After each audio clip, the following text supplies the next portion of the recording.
Fala pessoal, tudo bem com vocês? Professor Marcos Daniel de Filosofia, mais uma vez aqui com vocês no projeto Estuda Aí, né? Esse grande projeto leva para vocês a oportunidade de flexibilizar o acesso a todos os conteúdos do ensino médio, de todas as disciplinas. Então, na aula de hoje, a gente vai fazer o seguinte: vocês já viram ali, bem no comecinho, alguns comentários a respeito do surgimento da filosofia, né? Na verdade, a gente viu ali algumas características da filosofia na antiguidade. A gente não tratou especificamente sobre o surgimento da filosofia. E por que a gente vai falar isso no final? Né? Aqui no final do primeiro período. Porque a gente vai, né, entrar na história clássica da origem da filosofia na Grécia, mas também nós vamos fazer ali uma reflexão a respeito dessa origem. Será que ela nasceu mesmo na Grécia? Né? Então, o tema da nossa aula de hoje é justamente repensando a origem da filosofia. Então, aqui eu vou contar para vocês a história clássica, né, do surgimento da filosofia, mas também a gente vai fazer aqui algumas reflexões a respeito disso. Então, vamos lá. Como que era o mundo antes da filosofia? Então, aqui, essa aula aqui, né, bastante clássica, a gente vai falar sobre a passagem da mitologia para a filosofia. Antes do surgimento da filosofia, existia uma outra forma do homem pensar a realidade. Então, existia outro tipo de conhecimento que predominava no mundo, né? Antes de existir o conhecimento filosófico, que era o pensamento mítico, né? Então, antes da filosofia nascer lá na Grécia, os seres humanos eles já buscavam compreender o mundo, já buscavam entender o mundo, os fenômenos da natureza, a origem da vida, o sentido da nossa existência.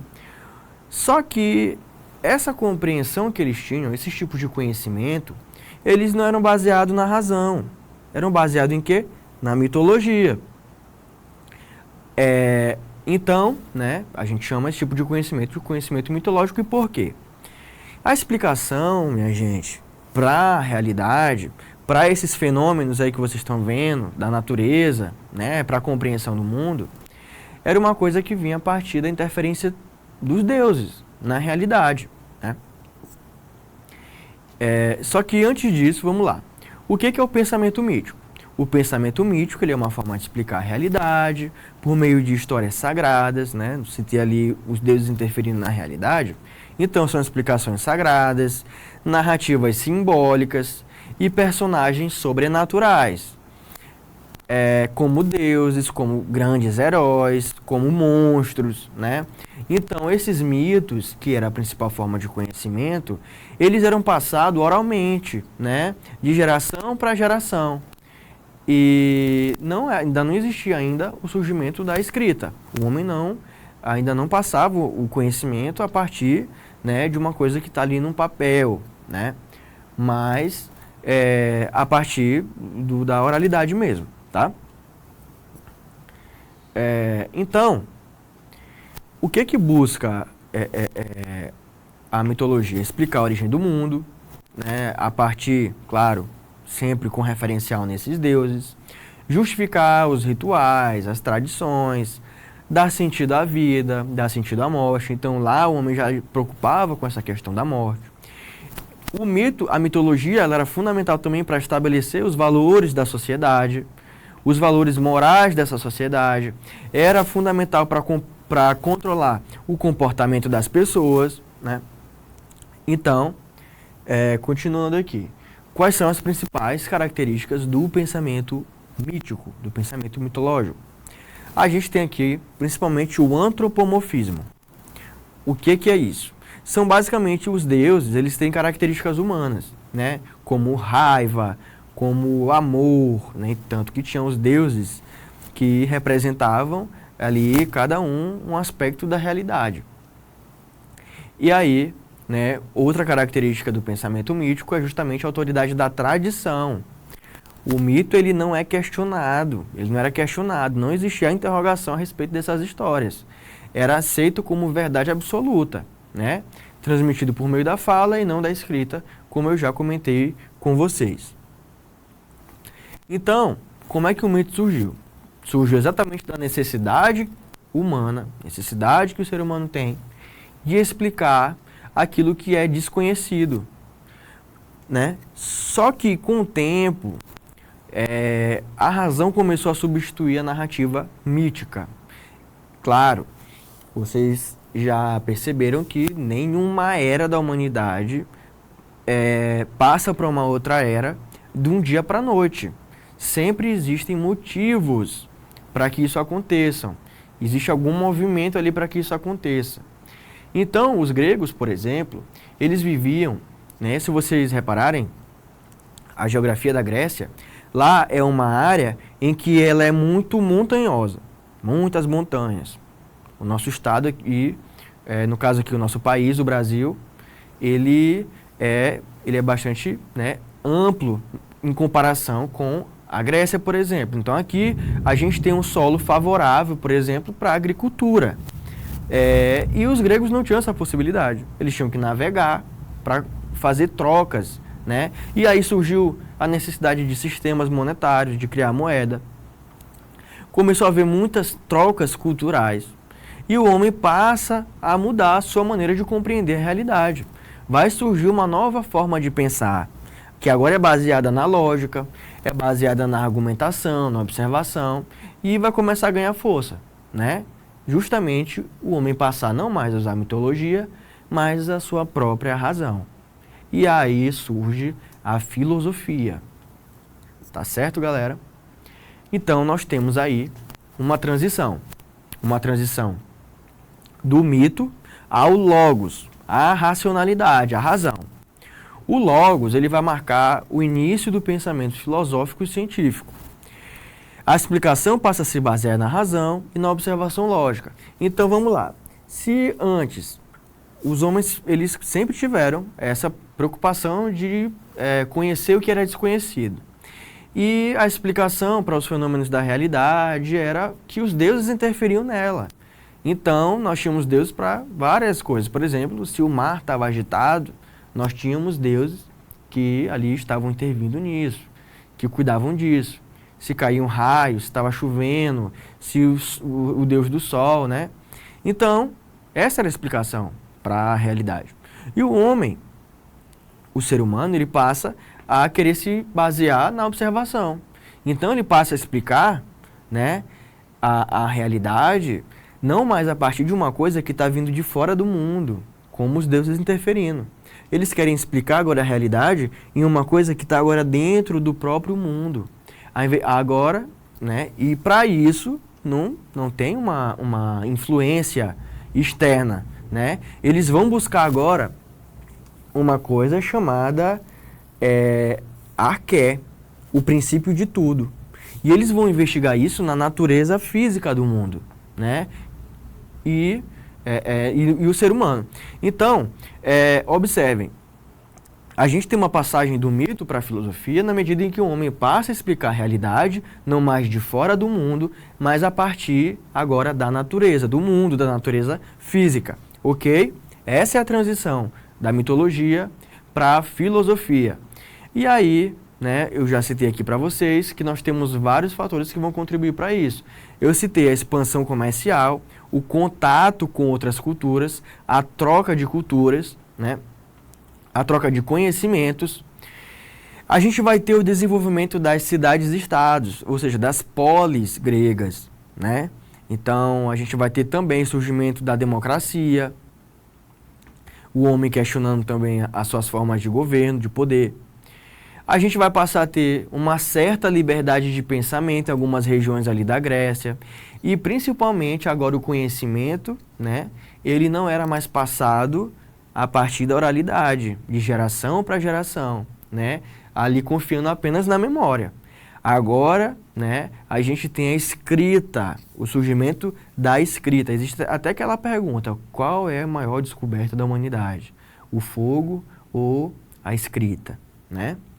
Então, ali é um momento que marca a história da humanidade, quando o homem passa a transmitir o conhecimento a partir agora do alfabeto. E aí, minha gente, nós vamos ter ali os primeiros filósofos, né, os filósofos. Quando vocês estão no contexto de ensino médio, vocês logo irão fazer o Enem, e aqui eu já queria dar uma dica para vocês, para responderem tanto provas da escola mesmo, quanto provas de vestibulares, né, Enem, vestibulares estaduais, etc. Quando se referem a esses primeiros filósofos, geralmente se utilizam de 4 termos, que são os primeiros filósofos, claro, mas também eles são conhecidos como filósofos da physis, eles são conhecidos como os filósofos da natureza e também são conhecidos como filósofos pré-socráticos, né? Então, essas 4 denominações se referem a esses mesmos filósofos, os primeiros, né? E como eu falei para vocês, eles tinham um foco na natureza, na origem de tudo, né? Eles vão perseguir esse conceito bem aqui, entre parênteses, nesse primeiro tracinho, chamado arqué. E o que significa arqué? Pode variar, arqué, arquê, arché. O que importa é que isso significa o princípio de tudo, né? O princípio originário de tudo. E esse princípio originário de tudo é uma investigação agora de um elemento da natureza. Olha só, um elemento da natureza. E não mais uma explicação ali que vem de fora do mundo. Então, por exemplo, a gente tem aqui o considerado primeiro filósofo. E por que ele é o primeiro filósofo? Simplesmente porque ele passou a dizer, né, investigar e concluir que, na verdade, essa arqué aí, esse princípio originário de tudo, é a água. Tudo é água, né? Então, ele vai dizer que em tudo que existe contém uma certa quantidade de água, logo a água é o princípio de tudo.